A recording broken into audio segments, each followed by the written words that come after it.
তো আমরা ক্লাস শুরু করে দিচ্ছি। আমরা বিগত ক্লাসে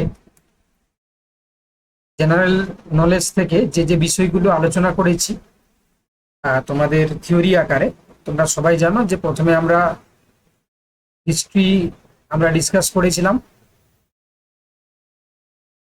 তারপর আমরা জিওগ্রাফি ফেস করেছি,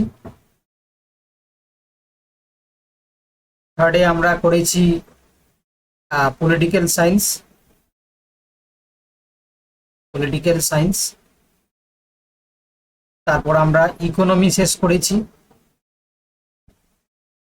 5 নম্বরে আমরা কম্পিউটার শেষ করেছি, আর আজকে 6 নম্বর ক্লাসে আমরা জেনারেল সায়েন্স সেটা আমরা পড়ব।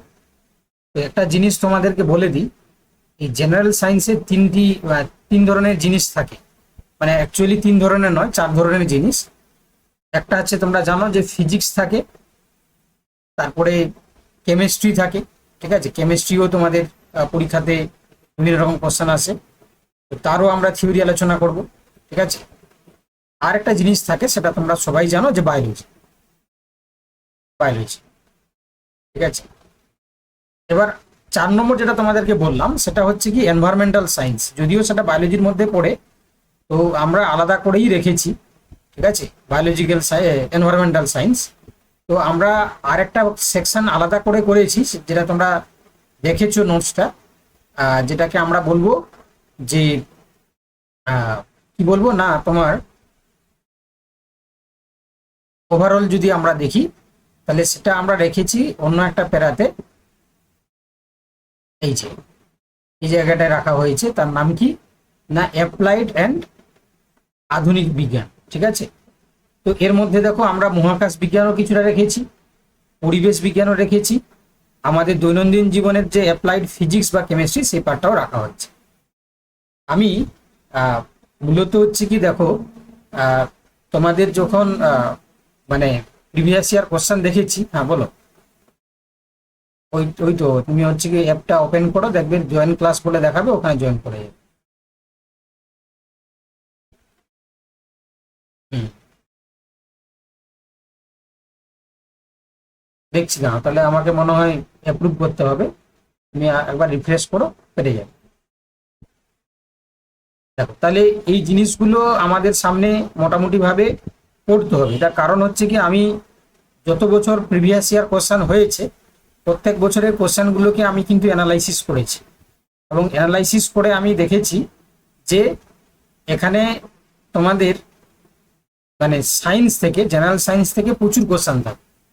তো আমরা তাড়াহুড়ো না করে আমাদের জিকে ক্লাসে প্রত্যেকদিন আমরা এক একটা করে পাঠ পড়বো। মানে ধরো আজকে পড়লাম আমরা ফিজিক্সটা পড়লাম, পরের দিন আমরা কেমিস্ট্রি পড়বো, তারপরে আমরা বায়োলজি পড়বো, ঠিক আছে, তারপরে এনভায়রনমেন্টাল সায়েন্স পড়বো। তো এইভাবে আমরা ধাপে ধাপে করে পড়বো আর কি, ঠিক আছে। আমি জানি এই জিনিসগুলো তোমরা মাধ্যমিক কিংবা উচ্চ মাধ্যমিক লেভেলে পড়েছিলে, এবার যখন আমরা ভালো করে এই জিনিসটাকে তোমাদের সামনে রিপ্রেজেন্ট করব না, ওই জিনিসগুলো মনে পড়ে যাবে এবং তোমাদের পড়তেও সুবিধা হয়, ঠিক আছে।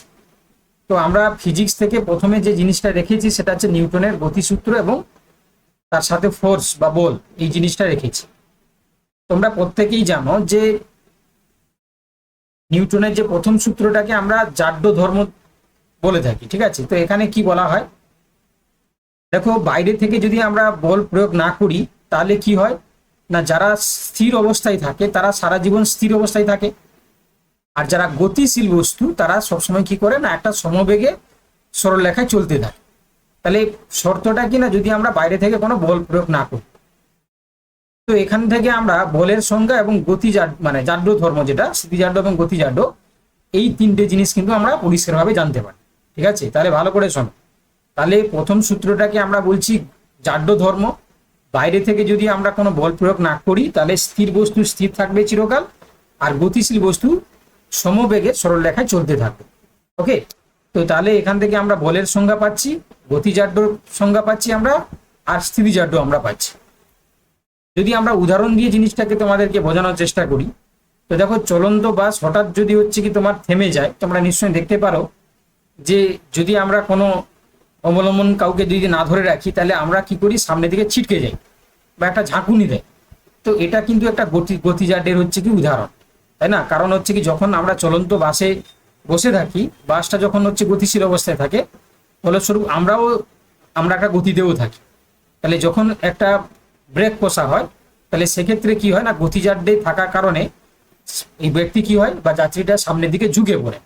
তাহলে এটা ওয়ান টাইপ অফ হচ্ছে কি আমরা বলতে পারি এই আমাদের নিউটনের যে গতিসূত্র রয়েছে, মানে প্রথম সূত্র রয়েছে, তার গতিজাড্যের একটা উদাহরণ।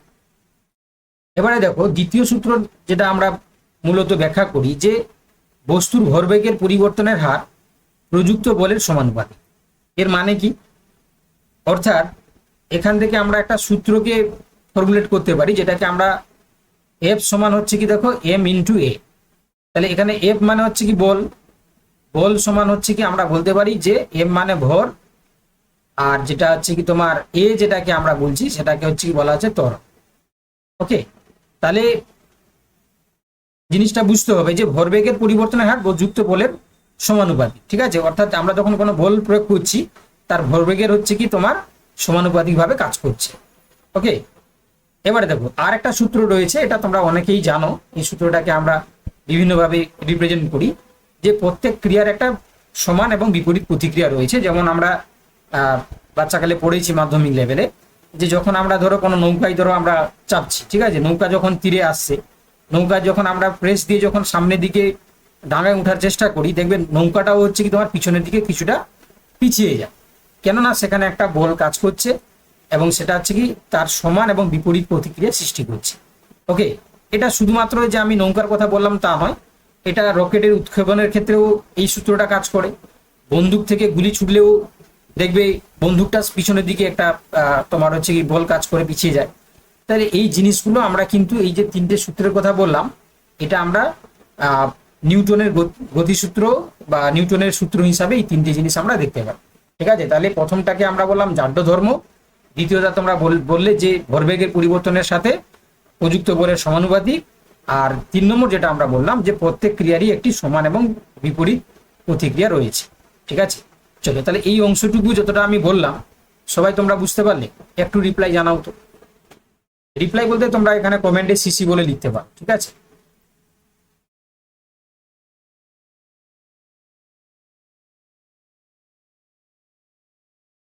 বাকিরা বলো যারা ক্লাস করছো, যদি অসুবিধা থাকে তাও বলো, যদি অসুবিধা থাকে তাহলে তোমরা বলতে পারো। দেখো একটা জিনিস তোমাদেরকে বলে দিই, এখানে মূলত হচ্ছে কি যা যা জিনিস আলোচনা করা হচ্ছে না, এই জিনিসগুলো কিন্তু পরীক্ষার জন্য খুব ইম্পর্টেন্ট। এবং তোমাদেরকে আমি বলে রাখি, মানে এটা একটা নির্যাস হিসাবে এখানে তুলে ধরা হয়েছে, সম্পূর্ণ বই এখানে তোমাদেরকে পড়ানো হবে না। ঠিক আছে, তো ভালো করে তোমাদেরকে এই জিনিসগুলো পড়তে হবে আর কি। আর একটা জিনিস, এটা তোমরা পিডিএফ বার করে নেবে, পিডিএফ বার করে নিয়ে তোমরা পড়বে আর কি। ঠিক আছে, তো সেক্ষেত্রে এই পিডিএফ গুলো তোমাদের জন্য দেওয়া হয়েছে, তোমরা কাউকে শেয়ার করবে না। ঠিক আছে, কারণ শেয়ার করলে কিন্তু আমি জানতে পারবো, আর তখন হচ্ছে কি তোমরা গ্রুপ থেকে অটোমেটিক্যালি বেরিয়ে যাবে। ঠিক আছে, এটা একটু মাথায় রাখবে, কারণ প্রত্যেকটা জিনিস হচ্ছে কি তোমার সাইন্টিফিক্যালি তোমাদের এই পিএসসি মিসলেনিয়াস পরীক্ষাকে উদ্দেশ্য করে বানানো হয়েছে। তো ভালো করে এই জিনিসগুলো তোমরাই পড়বে। ঠিক আছে, চলো এবার হচ্ছে কি আমরা একটু জেনে নেব কার্য, ক্ষমতা এবং শক্তি। তোমরা নিশ্চয়ই দেখেছো যে এই টপিক থেকে না একটা কোশ্চেন হচ্ছে কি আমরা মানে পিএসসি পরীক্ষাগুলোতে দেখতে পাই। ঠিক আছে, কার্য, ক্ষমতা এবং শক্তি। তো এখানে হয় সংজ্ঞা আকারে কিছু দেয়, বা কিছু হচ্ছে কি তোমার ইউনিট মানে একক হিসাবে দেয়। ঠিক আছে,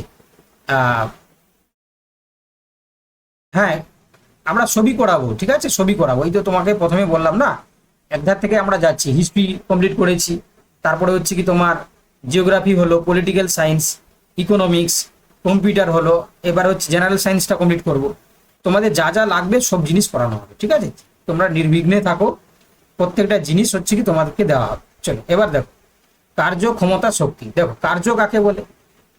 দেখো বল প্রয়োগের ফলে যদি বস্তুটা স্মরণ ঘটে, তা তখনই আমরা কিন্তু ফিজিক্সের ভাষায় কার্য বলি, তাই না, ওয়ার্ক বলি। মানে এমন নয় ধরো একটা দেওয়াল, তুমি কি করলে না, এখানে তুমি শক্তি পরীক্ষা করার জন্য দেওয়ালটাকে তুমি এখানে বাইরে থেকে বল প্রয়োগ করলে, তাহলে দেওয়াল যেমন ছিল তেমন থাকলো, তাহলে সেখানে কিন্তু কার্য জিরো হয়ে যায়, তাই না? তাহলে সেই জন্য আমরা বলছি যে যদি কোনো বস্তুর উপর যদি আমরা বল প্রয়োগ করি এবং বস্তু যদি হচ্ছে কি তোমার স্মরণ ঘটে, স্মরণ মানে ডিসপ্লেসমেন্ট আর কি, একটা জায়গা থেকে যদি অন্য জায়গায় সেটা সরে যায়, তখনই আমরা বলবো যে সেখানে কার্য সম্পন্ন হয়েছে।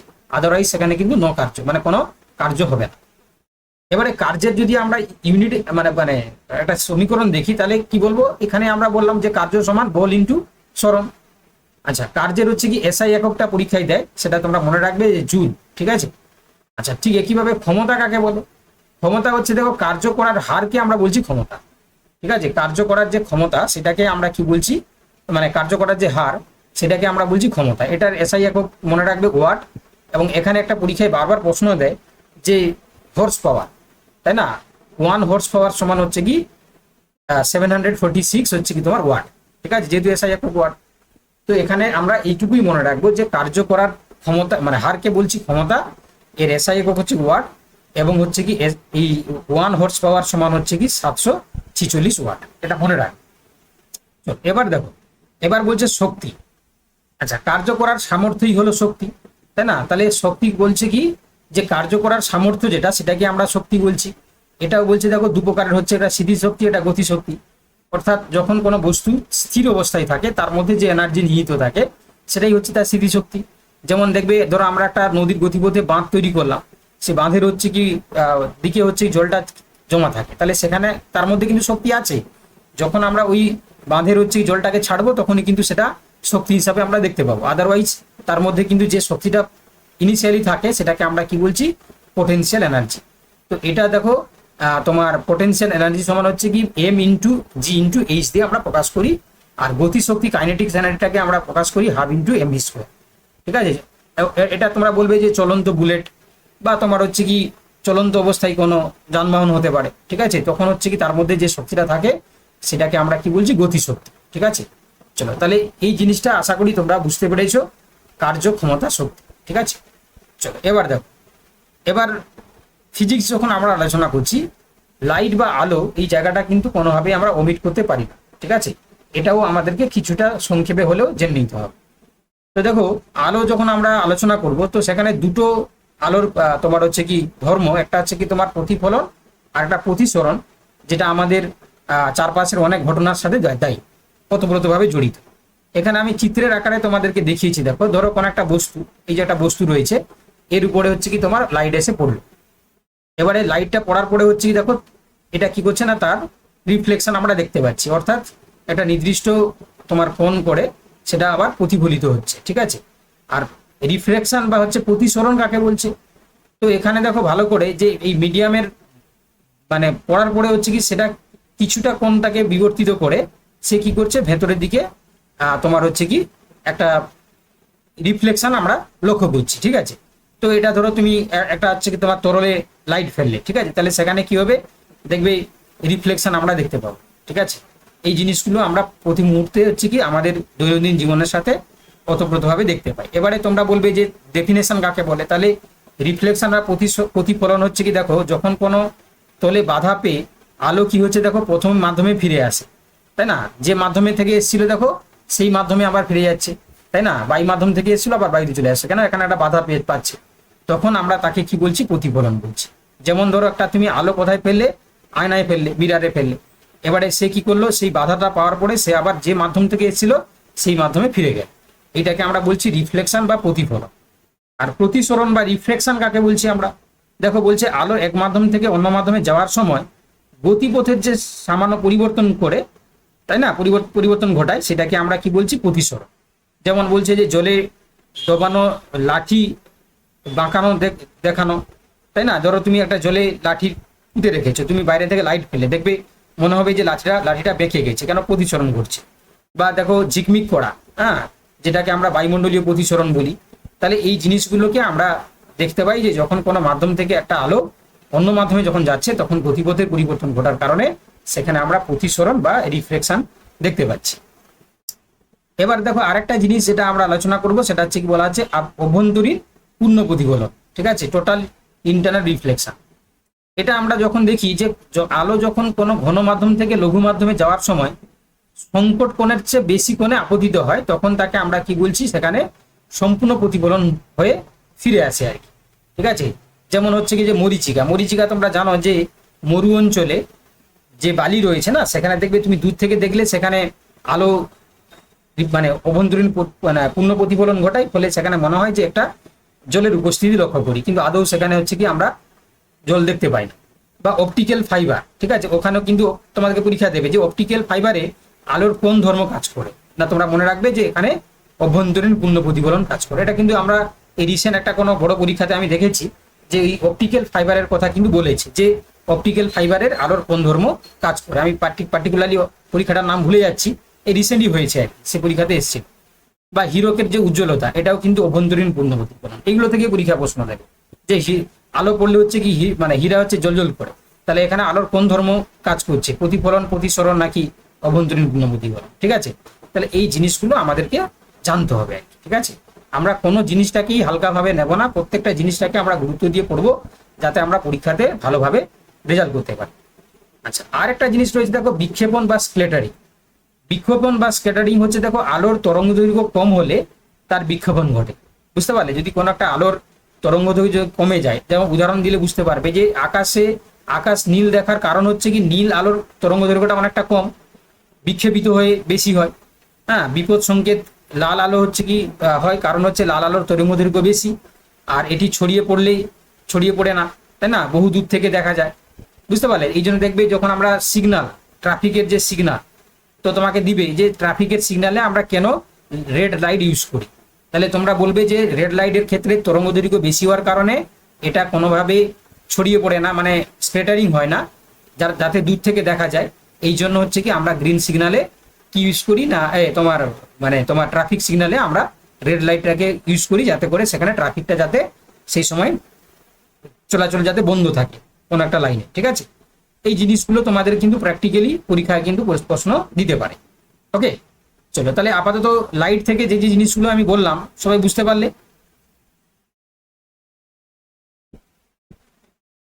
সবাই। আচ্ছা, এখানে একটা সূত্রটা আমি বলতে ভুলে গেছি, আই সমান হচ্ছে কি 1/λ, ঠিক আছে, ল্যামডা হচ্ছে কি টু দি পাওয়ার 4, এটা একটা সূত্র রয়েছে। তো এই আলোকের কম মানে তরঙ্গ দৈর্ঘ্য কম হলে বিক্ষেপণটা বেশি হয়। ওকে, চলো এবার হচ্ছে কি আমরা যেটা আলোচনা করব সেটা হচ্ছে কি তরঙ্গ এবং শব্দ, ঠিক আছে, তরঙ্গ এবং শব্দ। দেখো তরঙ্গের যদি আমরা প্রকারভেদ দেখি, একটা রয়েছে অনুদৈর্ঘ্য তরঙ্গ, একটা রয়েছে তির্যক তরঙ্গ। তো বলছে দেখো মাধ্যমের কণাগুলি তরঙ্গের গতিপথের সমান্তরালে যদি কাঁপে তখন তাকে আমরা অনুদৈর্ঘ্য তরঙ্গ, ঠিক আছে। কোন একটা মাধ্যমে তরঙ্গের যে গতিপথ যদি সমান্তরাল ভাবে কেঁপে ওঠে, যেমন শব্দ তরঙ্গ, ঠিক আছে, যেমন হচ্ছে শব্দ তরঙ্গকে আমরা কি বলবো, অনুদৈর্ঘ্য তরঙ্গ। পরীক্ষা প্রশ্ন দেবে যে শব্দ কি ধরনের তরঙ্গ, অপশন থাকবে বিভিন্ন, তাহলে তোমরা উত্তর করবে কি অনুদৈর্ঘ্য তরঙ্গ। কিভাবে কাজ করে না, এই যে কণাগুলি তরঙ্গের গতিপথে সমান্তরালভাবে কাঁপে। তির্যক তরঙ্গ, এটা বলছে দেখো মাধ্যমের কণাগুলি তরঙ্গের গতিপথের সাথে লম্বভাবে কাঁপে। এটা দেখলে সমান্তরালভাবে কাঁপে, এটা লম্বভাবে কাঁপে। যেমন বলছে আলোর হচ্ছে কি তরঙ্গ, তাই না, জলের তরঙ্গ, এগুলো হচ্ছে তির্যক তরঙ্গ, তাই না। তাহলে আলোর তরঙ্গ হচ্ছে কি তোমার মনে রাখবে তরঙ্গের গতিপথটা হচ্ছে লম্বভাবে কাঁপে, জলের তরঙ্গের ক্ষেত্রেও লম্বভাবে কাঁপে, এই জন্য এদেরকে আমরা বলবো তির্যক তরঙ্গ। আর যেটা হচ্ছে কি তোমার শব্দের যে তরঙ্গ সেটা হচ্ছে কি তোমার অনুদৈর্ঘ্য তরঙ্গ, ঠিক আছে। চলো দেখো নেক্সট, এবারে এই যে শব্দের প্রকারভেদ, কম্পাঙ্কের উপর ভিত্তি করে আমরা শব্দকে ভাগ করি, পরীক্ষায় আসে। তো দেখো এখানে কি কি রয়েছে, একটা রয়েছে আমাদের শ্রুতিগোচর শব্দ। আমরা মানুষ আমাদের যে কর্ণগহ্বরে যে সমস্ত সাউন্ড প্রবেশ করলে আমরা সেই সাউন্ডকে ডিটেক্ট করতে পারি, আমরা সেই সাউন্ডকে শুনতে পাই, সেই শব্দকে আমরা কি বলছি শ্রুতিগোচর শব্দ বা অডিবল সাউন্ড।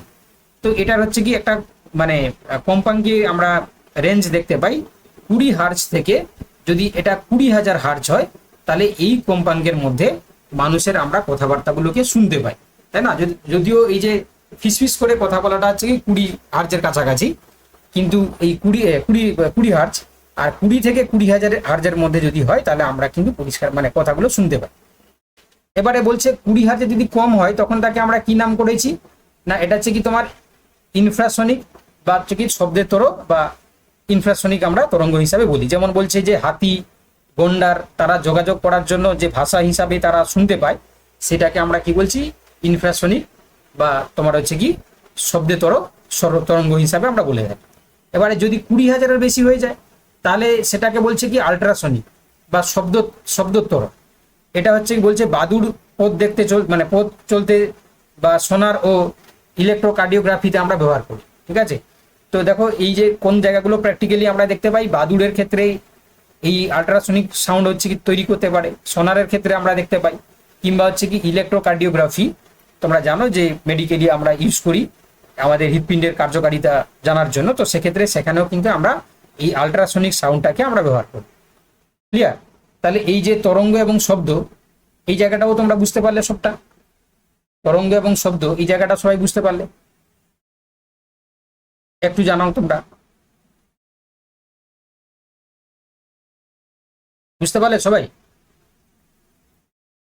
বুঝতে পারলে সবাই? কি গো, জানাও একটু আমাকে। ওকে, চলো নেক্সট। এবার দেখো, এবার হচ্ছে কি আমরা দেখবো তড়িৎ এবং চৌম্বকত্ব। ঠিক আছে, তড়িৎ এবং চৌম্বকত্ব। দেখো তড়িৎ হচ্ছে কি, দেখো, এবং চৌম্বকত্ব, এটা হচ্ছে কি আমাদের প্র্যাকটিক্যালি প্রত্যেক দিনের হচ্ছে কি কার্যকলাপে আমরা বিভিন্ন জায়গায় দেখতে পাই। তো এখানে আমাদের প্রথমে যেটা জানতে হবে সেটা হচ্ছে ওহমের সূত্র। ওহমের সূত্র কি বলছে দেখো, যে ভি সমান আইআর। এখানে ভি বলতে আমরা কি বলছি, বিভেদ প্রভেদ। ঠিক আছে, মানে যেটাকে আমরা ভোল্টেজ বলি, বিভেদ প্রভেদ। আর আই হচ্ছে কি তোমার তড়িৎ প্রবাহ, আর আরটাকে আমরা বলছি কোনো রেজিস্ট্যান্স, মানে রোধ, যেটাকে আমরা বলি রেজিস্ট্যান্স। ওকে, তাহলে এখানে ওহমের সূত্রতে আমরা দেখতে পেলাম যে কোনো একটা যে ভোল্টেজ বা বিভব প্রভেদ কিভাবে কাজ করবে, না তার তড়িৎ প্রবাহ এবং তার যে রেজিস্ট্যান্সের হচ্ছে কি তোমার গুণফলের সমানভাবে কাজ করবে। এবারে যেহেতু আমরা রেজিস্ট্যান্সের কথা বলছি, রোধের কথা বলছি, তো এই রোধকে আমরা দুটো ভাবে ইউজ করি। একটা হচ্ছে কি শ্রেণী সমবায়, একটা আমরা ইউজ করি হচ্ছে কি তোমার হচ্ছে কি না সমান্তরাল সমবায়। ঠিক আছে, দুটো সমবায় আমরা ব্যবহার করি। চলে এসো, চলে এসো। দেখো এবার হচ্ছে শ্রেণী সমবায় এবং হচ্ছে সমান্তরাল সমবায়। তাহলে শ্রেণী সমবায়ের ক্ষেত্রে দেখো, এই যে আর এস সমান R1 plus R2 plus R3। ওকে, এটা শ্রেণী সমবায়ে কাজ করে, মানে তুমি রেজিস্ট্যান্সটাকে এমন ভাবে তুমি লাগালে যে তিনটে রেজিস্ট্যান্সের সমানভাবে সেখানে কাজ করবে। আর একটা দেখো, আমরা যেরকম প্যারালাল হচ্ছে রেজিস্ট্যান্স তৈরি করি, যেটা আমাদের বাড়িতে যে ওয়্যারিং করে থাকি, তখন হচ্ছে কি দেখো 1/RP সমান তোমার হচ্ছে 1/R1, মানে এটা হচ্ছে কি সমান্তর, মানে গুণিতর পদ্ধতিতে কিন্তু কাজ করছে। ঠিক আছে, তো এখানে আমাদের বাড়িতে যে ওয়্যারিং সমান্তরাল সমবায়ে কিন্তু কাজ করে, এইটুকু জানবে যে বাড়িতে যে আমরা ওয়্যারিং করি, তো সেখানে কিন্তু সমান্তরাল সমবায়ে কাজ করে। এবারে দেখো ফিউজ তার, ফিউজ ওয়্যার। দেখো ফিউজ এখন সবাই হচ্ছে আরসিবি ইউজ করে, তবে আগে হচ্ছে কি আমরা ফিউজ তার এখনো অনেকের ঘরে রয়েছে। তো এটা ফিউজ তার তৈরি করার জন্য টিন এবং সীসা, যেটাকে আমরা টিন এবং লিড বলি, এই দুটো মানে সংকর ধাতু দিয়ে আমরা কিন্তু এই ফিউজ তারটাকে তৈরি করি। এটার বৈশিষ্ট্য কি না, এর হচ্ছে উচ্চ রোধটা হচ্ছে কি মানে রেজিস্ট্যান্স প্রপার্টিটা খুব বেশি কাজ করে, যাতে এই যে কারেন্টের যে প্রবাহটা যদি ফ্ল্যাকচুয়েটেড হয় তাহলে সেটা কিন্তু রোধ করতে পারে।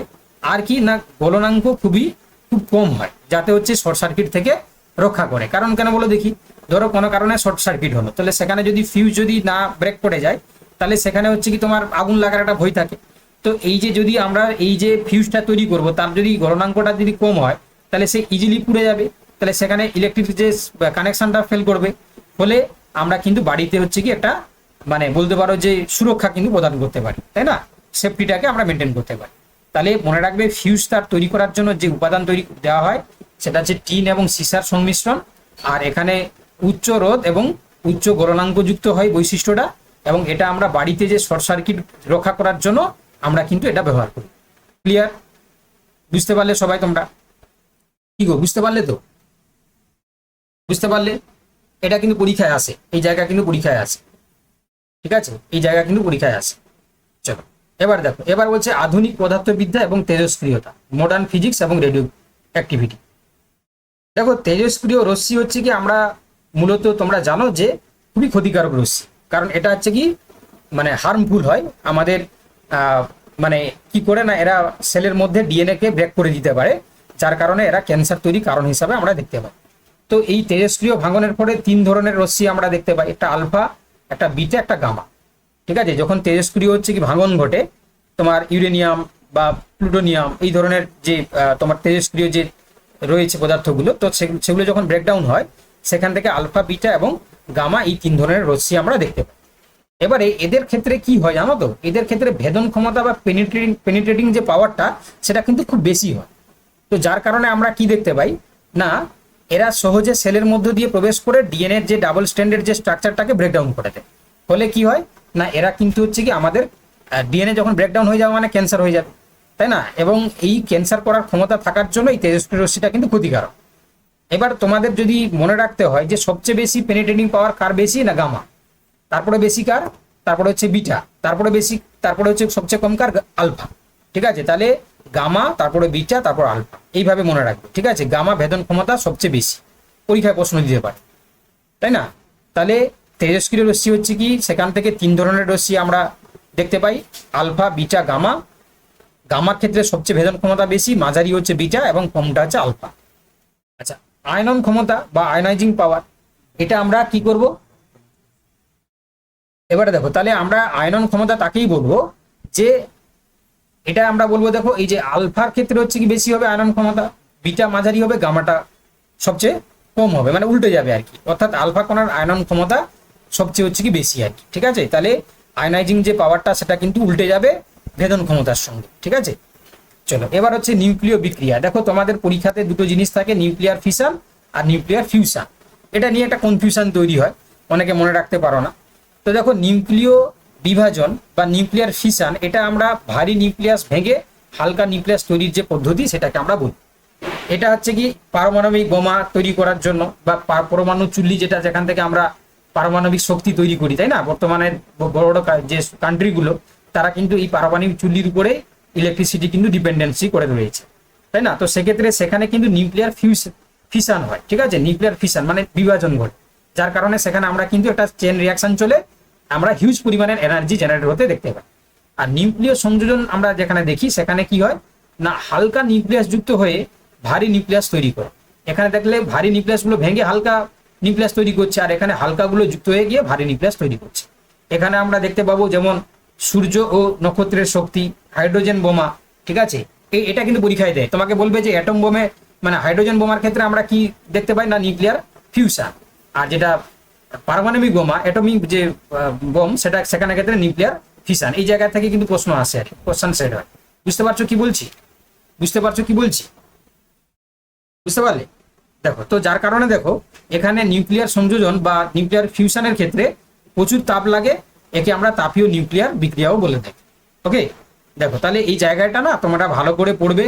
তোমরা বুঝতেই পারছো যে এই জায়গাগুলোতে খুবই কনসাইজ ভাবে নোটসগুলো তৈরি করে দেওয়া হয়েছে, যাতে করে তোমাদের সুবিধা হয় আর কি। ঠিক আছে, তাহলে আমরা আজকে না আর বেশি পড়বো না, কারণ কেমিস্ট্রি আরেকদিন পড়াবো। আপাতত হচ্ছে ফিজিক্স পড়লে আমি তোমাদেরকে ক্লাসের পরে মক টেস্ট যেভাবে দিই, তোমরা মক টেস্ট পাবে এখান থেকে 30টা কোশ্চেনের মক টেস্ট, তোমরা কিন্তু প্রত্যেকে সাবমিট করবে, তাই না? ইচ এন্ড এভরিওয়ান যারা তোমরা কোর্সে রয়েছো প্রত্যেকে কিন্তু তোমরা সাবমিট করবে। দিলে আমি বুঝতে পারবো যে তোমরা কতটা হচ্ছে কি এমসিকিউ গুলোকে করতে পারছো আর কি। এবং থিওরি, এই থিওরি থেকেই থাকবে, যা যা পড়ানো হলো এখান থেকেই থাকবে। এবং এই থিওরিগুলো দেখো, প্রত্যেকটা জিনিস কিন্তু ইম্পর্টেন্ট, তাই না? চলো, সবাই বুঝতে পারলে কিনা বলো? সবাই বুঝতে পারলে কিনা বলো? তাহলে কি কি পড়ালাম দেখো। তাহলে আমরা প্রথম থেকে যদি দেখি, প্রথমে দেখালাম হচ্ছে কি তোমার নিউটনের গতিসূত্র, প্রথম সূত্র, দ্বিতীয় সূত্র এবং তৃতীয় সূত্র। তারপরে আমরা দেখলাম কার্যক্ষমতা শক্তি। তারপর আমরা আলো দেখলাম, আলোর ক্ষেত্রে আমরা প্রতিফলন, প্রতিসরণ, তারপরে হচ্ছে কি তোমার আভ্যন্তরীণ পূর্ণ প্রতিফলন, বিক্ষেপণ, এগুলো দেখলাম আমরা। সব সব তরঙ্গ এবং হচ্ছে শব্দ সম্বন্ধে আমরা পড়লাম, তাই না? তারপর হচ্ছে কি আমরা তড়িৎ এবং চৌম্বকত্ব পড়লাম আমরা। ঠিক আছে, সাবমিট কিছু নয়, লিঙ্ক থাকবে, লিঙ্কে ক্লিক করবে। লিঙ্কে ক্লিক করলে অনলাইনে যেমন তোমরা পরীক্ষা দাও তেমন খুলে যাবে, দিয়ে পরপর করে যাবে, তারপরে দেখবে সাবমিটের অপশন আসবে। সাবমিট করলে তোমার স্কোর দেখতে পাবে, আর কোনটা ঠিক করলে কোনটা ভুল করলে সেটা তুমি দেখতে পাবে। ঠিক আছে, চলো তাহলে আপাতত হচ্ছে কি আমরা আজকে তেজস্ক্রিয়তা সম্বন্ধে পড়লাম, দিয়ে এতটা আমরা পড়বো আর কি। পরের দিন ক্লাসে, জিকে ক্লাসে আমরা কেমিস্ট্রিটা পড়বো। ঠিক আছে, তারপরে আমরা বায়োলজি পড়বো। এইভাবে করেও আমরা আস্তে আস্তে করে পড়বো। ঠিক আছে, ওকে, তোমরা লেফট করে যাও।